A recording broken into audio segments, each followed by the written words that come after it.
door behind you. Good morning. Welcome to another week with Dr. Johnson. Conversations with Dr. Johnson. So please join us as we take our celebrated medical director, Dr. Daniel Johnson, through another week of challenging questions from the man who came from heaven. Charles, welcome, Dr. Johnson. Thank you. Nice to be here. I know you enjoy these sessions. Yes. Because you never know where I'm going to go. Yes, unpredictability is a strong point with you. And you too. You enjoy it. I didn't want you to be like, oh, bored, I did that already. So today we're going to talk about one of the most important organs in the body. It's almost a system. That's the gut. We're going to talk about gut health. So is it an organ or a system? Well, it's both. It's a system of organs. Okay. Yeah. And so talk to us. What organs constitute what we call gut? Because when people say gut, they think of their belly, right? Well, it starts with our mouth and our teeth. Yeah. It progresses to our throat, then into our esophagus, then into our stomach, then into the duodenum, jejunum, and ileum, which are the three parts of the small intestine, and then to the colon, and finally out the anus. So the whole thing is our GI tract. The anus, that's where we do the number 2. That's the spot, yes. Yeah, and that's where we enjoy it as we push that out. Well, So- if you do, okay. So Doc, what causes the whole pressure for everything to flow? Is there like some mechanism that pushes everything slowly down until it exits? Yes. What is that? The mechanism is called peristalsis. It's a wave of muscular contraction. Wow, peristalsis, It guys. happens in our esophagus, in our stomach to a certain And extent. it's like a gentle wave-like muscular push. Yeah, if you're having cramps, that's because those waves of peristalsis have gotten too vigorous. Ah, that's what leads to cramps. Yes. And they're trying to push, but then they became too vigorous. Yes. All right, so we're going to talk about gut health, right? So one of the things that we know is that gut health is really a critical component of chronic illness. Oh, absolutely. Yes. Now, I want everybody to understand there's an old saying that says you are what you eat. Yes. That is not a true statement.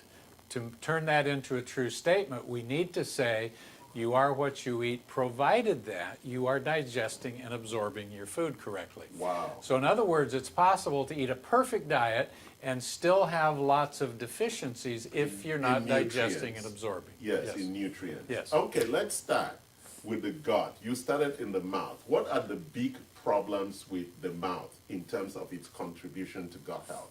Well, the big problem is people don't chew enough. Okay. We should, I don't know, when I was a kid, we were told you should chew every bite of food 40 times. Wow, that's like a meditation.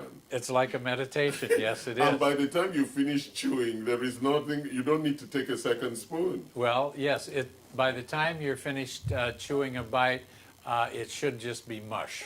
Wow. There should So be how many times do you chew now, Doc? Well- Since you were a stubborn kid and they made you chew 40, now you chew like 5 times? Well, I don't count, I just chew every bite until it's mush.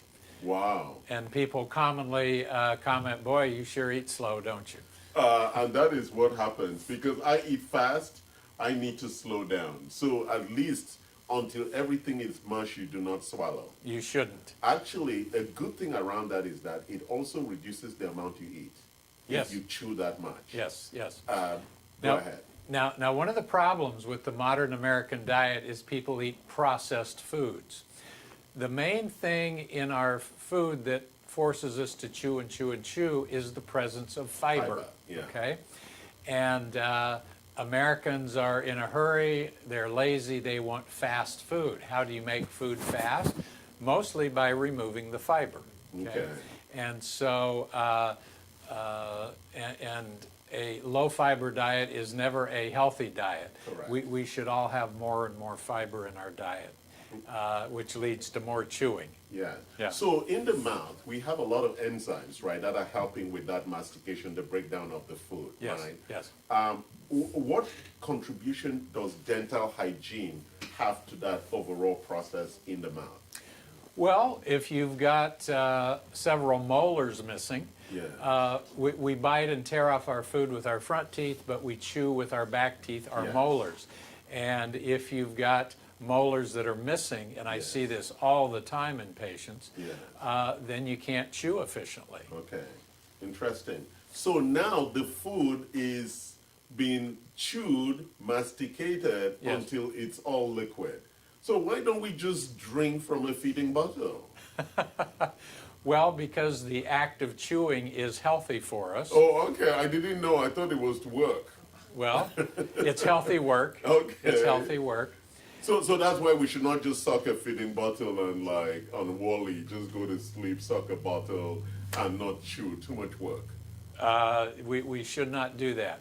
I'm not saying that nobody can ever have a protein shake or a fruit smoothie. Those can be very useful, Yeah. but it shouldn't be our entire diet. All right. So now we've gone, and now the food now begins to descend into the esophagus, Yes. down into the stomach. Yeah. So what are the things that we need to do to make sure that that whole digestion and absorption that you spoke about is effective?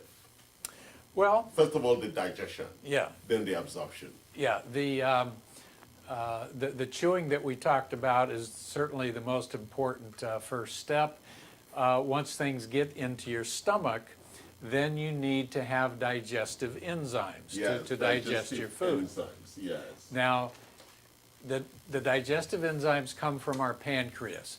For most of us, as we age, our pancreas becomes less and less efficient at creating these digestive enzymes. And we have three of them, right? For fats, for proteins, and for carbohydrates. Well, the three major categories, then there are subsets within Subsets of that. each And so one of those. I take Digestime with every Yes. meal. Yes. And I also take Spectrozyme, which is the gluten digestive Yes. to address any underlying issues. So talk to us, because as we are going to progress, what is the gluten issue that causes so much Okay. concern and havoc? Okay. So first of all, if you're gluten allergic or gluten sensitive, that's going to be very irritating to your GI tract. Yeah. And in fact, whenever we test the stress glands, the adrenals, part of that testing is always to test for a gluten allergy, because if you have a gluten allergy which has not been diagnosed, that puts huge additional stress on our system, and our adrenals react badly to that. Wow. The other issue with gluten is that even if you're not allergic to it, quote unquote, gluten is somewhat of a toxin to the cells of our digestive tract and to all the mitochondria in the human body. Yeah. Gluten makes our mitochondria function less efficiently. Wow. Okay. That's interesting, because I know some top tennis players don't eat gluten at all, and they said it actually improved their performance. I'm sure that's true. Wonderful. I'm sure that's true. So what are some of the dysfunctions that then arise in the stomach and that would affect digestion? For example, I know there are lots of people who have like bloating or gas, Yes. or cramps, as you did talk Yeah. about. Well, in the stomach itself, the lack of digestive enzymes Yeah. and or the lack of adequate stomach acid. Okay. Those are the two big problems. And so, wow, do people run out of stomach acid? A lot do, And yes. how would you supplement that to support that? Well, I believe you've got some betaine there. Yes, we have some betaine. Where did I keep it? I think I moved it back because I thought we may have some in here. Oh, I forgot where I put it. Can you bring the betaine back up? Yeah. Yeah, that increases the level of stomach acid. All right. And interestingly enough, a lot of people that have heartburn Yes, and think they need an antacid, they actually just need more acid. and that's the betaine, right? Yes. It's Yeah. a hydrochloride Yes. plus pepsin. Yes, And pepsin is the enzyme for proteins. correct. All right, for breaking down of proteins. Yes. Sorry, I didn't go to medical school, but Well, I'm coping with the doc. but you act like you did. Thank you, Doc. So, okay, let's move forward. So you were talking about the acids and the enzymes, right? So, but there is this, now as we move into the trio in the small intestines, Yes. the duodenum, the duodenum, Jejunum jejunum, and ileum. the ileum. Yeah. Those are the three parts of the very complicated twisting. Did Yes. God make that so that to slow down the travel of the food? Probably. You know, in motor racing, in sports, we call that chicane. Yes, yes. Oh, you know that? Oh, you're sure. a motorsport guy. Absolutely. Yeah, so I thought those were chicanes that God created for cornering. Yeah, there's no chicanes at the drag races.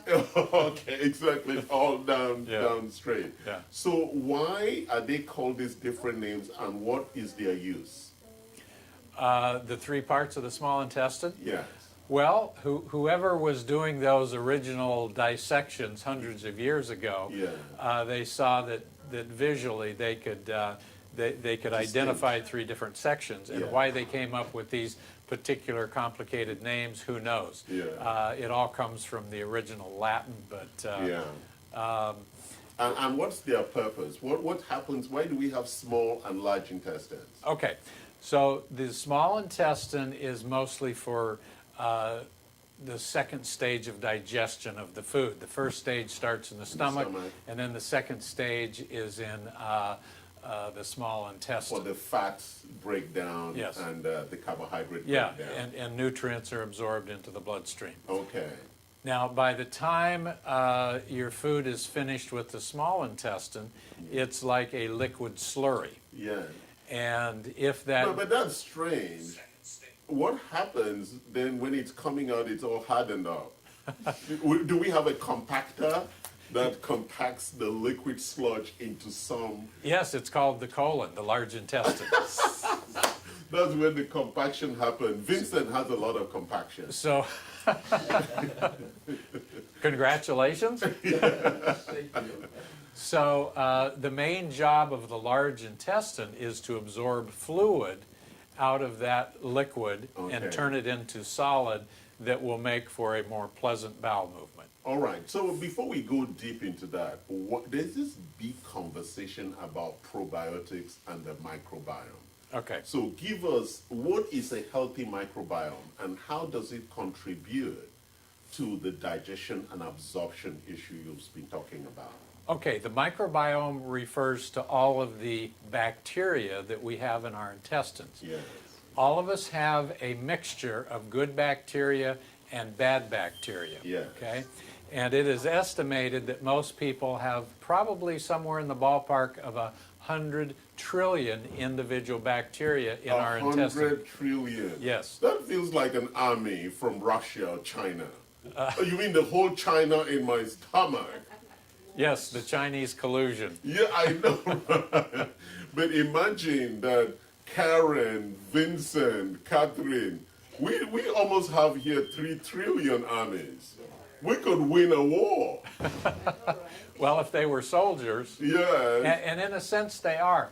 Now, nobody has 100% good bacteria and 0% bad bacteria. Yeah. They exist in a balance, or at least they're supposed to. Yes. And when they exist in a proper balance, then that supports our good health. Yes. But when we have excessive bad bacteria, they overpower the good bacteria, and they do lots of things bad to our health. They promote inflammation. Yes. Almost every medical problem that people have has some inflammation component, Okay. and It's connected to that. and it's definitely connected to our gut. Yes. The microbiome plays a role in directing. We have actually neurons in our GI tract. Correct. So the gut is a second brain. Correct. Neurons are brain cells, okay? Yeah. But the gut is a second brain, and some scientists are now claiming that our brain gut is more important than our brain up here. I thought that was an American issue. Well, Having a bigger stomach brain than a head brain. Yeah, but you're just confirming that. So Yeah. I don't want to go into the complications of what happens with gut health. We're going to be talking about that tomorrow and Thursday. But I wanted to look at some of the supplementation. So Yeah. what happens with that diversity and the imbalance with gut bacteria? Is it something that you inherit from birth, or is it something that also comes with age, or is it both? Well, you inherit it from birth if you are born vaginally. Oh, If- when you're born vaginally, you Yes. get a good diversity. Yes, yes. All right. Because How else are you born? I was born vaginally. I didn't know there was another way. C-section. Oh, and my children too were all born vaginally. Oh, C-section. Yes. And that's where we induce labor and bring the kid Well, out on the side. and open up the abdomen and the uterus and take the baby out through the abdomen. In the old days, that what didn't happen. You're right, that didn't happen. And as a result of that technology not being available, a lot of babies and mothers died. Oh, during childbirth. Yes. Okay. Yeah. Oh, And there were other reasons too, Yes. infections Yeah, that happened infections, after yeah. childbirth. All right, so we talked about that. So you normally want to take some probiotics. Yes. To help with that. And the probiotics that we take is good bacteria. Yes. Because typically the bad bacteria overwhelms the good bacteria. Exactly. And what's the relationship with fiber and this microbiome? Okay, so all organisms have to eat. Bacteria have to eat. Yes. The main food for bacteria is the fiber in our diet. Okay. Okay? Yeah. And so if you're not eating enough fiber, you will tend to not have a healthy microbiome. Okay, wonderful. So, okay, so we're moving towards the stool now. Yes. So typically, people either have constipation or diarrhea. Yes. Why are we always fluctuating through those? Well, you have a normal stool that is like a number 3 or number 4 on the Bristol stool, or you have constipation, Yes. or you have diarrhea. Yeah. So is diarrhea because the large intestine didn't compact it and remove the liquid very well? Well, basically. But look, if you have constipation, in a huge percentage of cases, it's because of an undiagnosed low thyroid condition. Okay? Wow. It can also be caused by a magnesium deficiency. Yes. And when we have loose bowels, it's usually because we've made a sudden drastic change to our diet. Okay? If you are not eating enough fiber and all of a sudden you start eating tons of fiber, you're probably going to have loose bowels for a week or so because your intestines need some time to adjust gradually to that. To this new fiber addition. Yeah, it's And they're overwhelmed. They're like, now comes food. yeah, it's similar to, let's say that I've never been to the gym and I start Exercising. I start showing up and I say, okay, I'm going to bench press 200 pounds.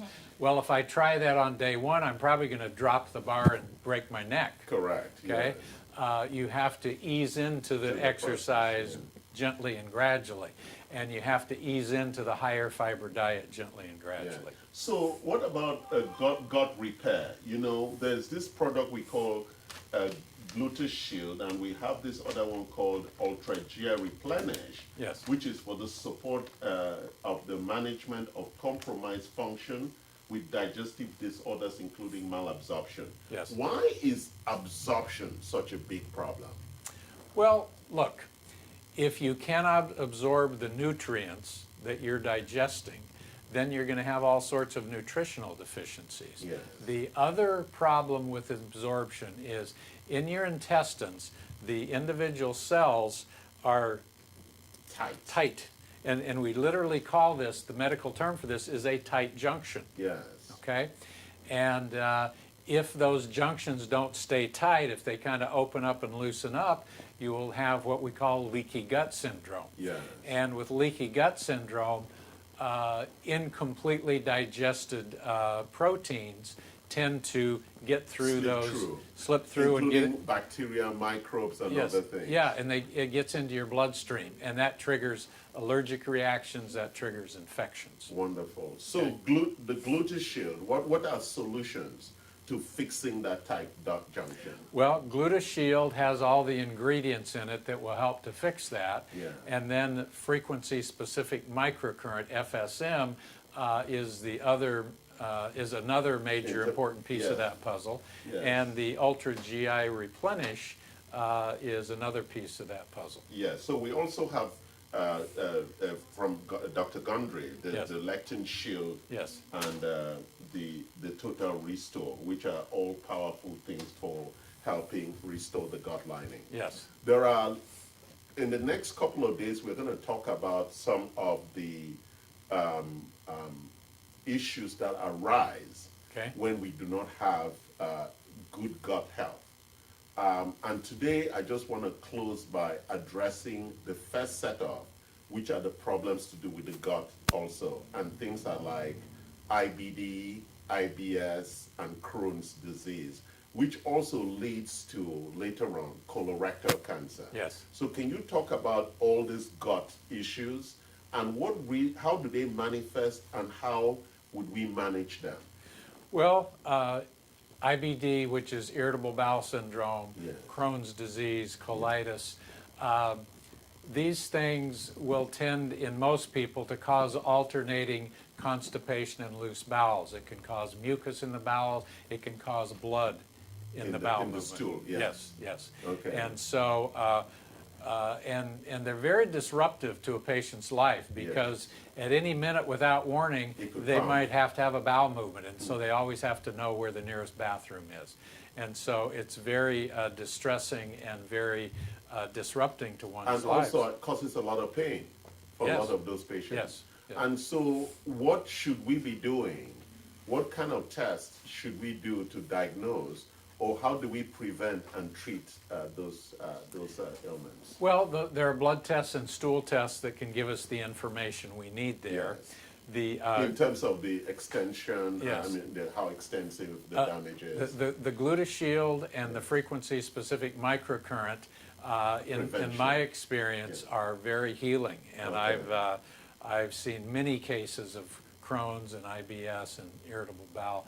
I've seen many cases resolve pretty much completely Wow. with this How many approach. treatments would you recommend with FSM, and how many months on GlutatShield would be able to resolve those issues? 1 month on GlutatShield and 1 month of twice weekly FSM treatments will do wonders for most people. Wow. And if they're not getting the full results, then we're going to continue that treatment for another month. Wonderful. Okay? So another day with Dr. Johnson, Yes. another day with Conversations with Dr. Johnson. And as I said, this week we'll be talking about gut health. Today we introduced the overall idea. Tomorrow we'll be looking at how your gut health affects your immune system and your cardiometabolic. And then on Thursday we'll be talking about how your gut health affects your brain health. Okay? Right? Very good. Today you explored the issue of leaky gut. We're going to go deep into that. Okay. Any last comments or advice to our adoring audience? Yes, as Grandma always said, eat your vegetables. Thank you. Thank you, Dr. Johnson, My pleasure. for another day Conversations with Dr.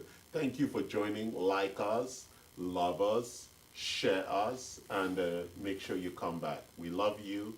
Thank you, and take care. Have a good